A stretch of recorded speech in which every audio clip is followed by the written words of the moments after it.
माता, पिता और गुरु धरती के तीन देवता हैं। और इन देवता की पूजा अर्चना करने से हमारा यह लोक और परलोक दोनों सुधरता है। और इसकी घटना है कि मैं अपने जीवन की कहानी कहता हूँ। जब मैं माँ को प्रणाम करके जाता था तो हर जगह सफलता मिलती थी। जब माँ को जो है प्रणाम नहीं करते थे तो वहाँ मुझे हार सहनी पड़ती थी। तो कहा गया नित्यं वृद्धोपसेवन चत्वारि तस्य वर्धन्ते आयुर्विद्या यशो बलम।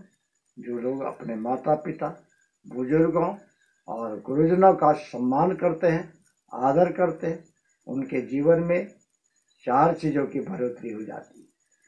आयु बढ़ जाती है, विद्या बढ़ जाती है, यश और बल सब हो जाता है। तो इनसे जो है जुड़ी बातें हैं कि हमारे यह धर्म ग्रंथ में जो है राजा दिलीप का लड़का इसके लिए प्रेरणादायक है। राजा दिलीप ने 99 यज्ञ किया। 99 यज्ञ में वो सफलता प्राप्त की। 100वां यज्ञ जब करने चला, अश्वमेध यज्ञ, तो उनका जो है घोड़ा जो है चुरा लिया इंद्र ने। सारे सैनिक लौट आए और राजा से कहा, महाराज घोड़ा नहीं मिली। उसका 12 वर्षीय लड़का रघु था। उन्होंने कहा, पिताश्री घोड़ा जो है चुराया इंद्र ने, आप मुझे आज्ञा दें, हम उस पर आक्रमण करेंगे। राजा दिलीप ने कहा, बेटे इंद्र के पास वज्र है, उसका काट हमारे पास नहीं है, अतएव यह विचारधारा छोड़ दे।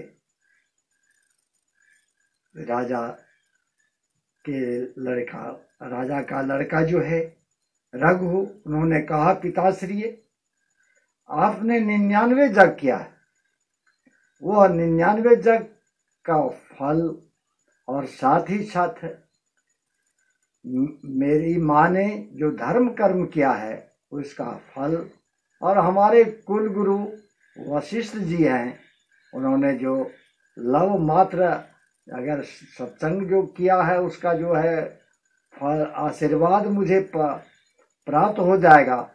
तो इंद्र को मैं पैर हाथ बांध कर आपके सामने उपस्थित कर दूंगा। उन्होंने प्रणाम किया माता पिता और गुरु को, और इंद्र के सामने प्रकट हुआ और कहा, इंद्र तुमने मेरे अश्व को चुराया है, तुम चोर हो। और खरी खोटी बातें उन्हें सुनाया। इंद्र गुस्साया, कहा कि छोटी मुंह बड़ी बात, मैं छोटा जान करके तुझे माफ कर रहा हूं और तुम मुझे खरी खोटी सुना रहे हो। अब तुम बख्शने लायक नहीं हो, अतएव ये वार संभालो। उन्होंने उस पर वार किया। रघु ने हंसते हुए उनके सारे बाण को काट डाला, यहाँ तक कि उसके वज्र का भी टुकड़ा टुकड़ा किया, और वहां से उसको पैर हाथ बांध करके पिता के सामने सम्मुख कर दिया। तो वह जो है उसको छुड़ाने के लिए स्वयं ब्रह्मा विष्णु महेश आए और रघु को कहा, रघु तुम हमसे जो वरदान मांगना चाहो मैं देने के लिए तैयार हूं, इंद्र को छोड़ दो। रघु ने कहा, हे देव, अगर आप मुझ पर प्रसन्न हैं तो हमारे कुल में जितने भी राजा हो वह संसार के राजाओं से नहीं हारे।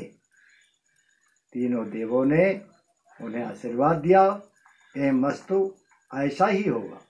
तो उनके कुल में राजा दिलीप के बाद रघु हुआ, रघु के बाद आज हुआ, आज के बाद दशरथ, और दशरथ के पुत्र राम, राम के पुत्र लवकुश, जो संसार के किसी भी राजाओं से नहीं हारा।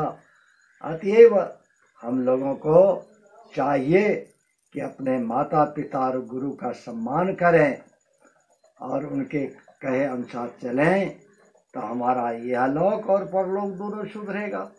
तो कहते हैं कि माता पिता जो है, माताएं 3 प्रकार की है, वो परमात्मा, महात्मा और गुरु। परमात्मा, महात्मा और माँ, ये तीनों एक ही रूप है। तो माँ रत्न, माँ, सारा संसार माता पिता के प्रभाव से बसा हुआ है। इनके त्यागने पर किसी भी ईश्वर तत्व की प्राप्ति नहीं की जा सकती। तो दुख के क्षणों में सर्वप्रथम माता पिता को ही याद किया जाता है। माँ अपने पुत्रों को सर्वशक्तिमान बना सकती है। सारे संसार की संपदा माँ के चरणों के धूल के बराबर भी नहीं है। तो ईश्वर भी माँ को ही नमन करते हैं, पिता को ही नमन करते हैं। माँ, सारे संसार की सत्ता माँ के गोद में समाहित है। माँ रत्नों की खान है, माँ से बड़ा न कोई। माँ की जो पूजा करे सदा सुखी वह होए। तो मेरे बच्चे, मैं यही कहूँगा कि इन तीनों का कदर करें। आज के जो परिवेश है यह उल्टा दिखाई दे रहा है।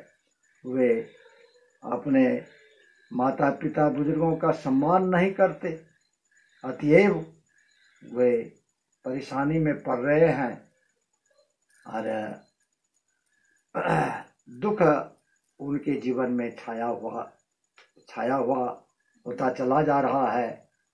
तो हम लोगों को चाहिए कि माता पिता और गुरु का सम्मान करें। इन्हीं शब्दों के साथ हम अपने वाणी में विराम देते हैं।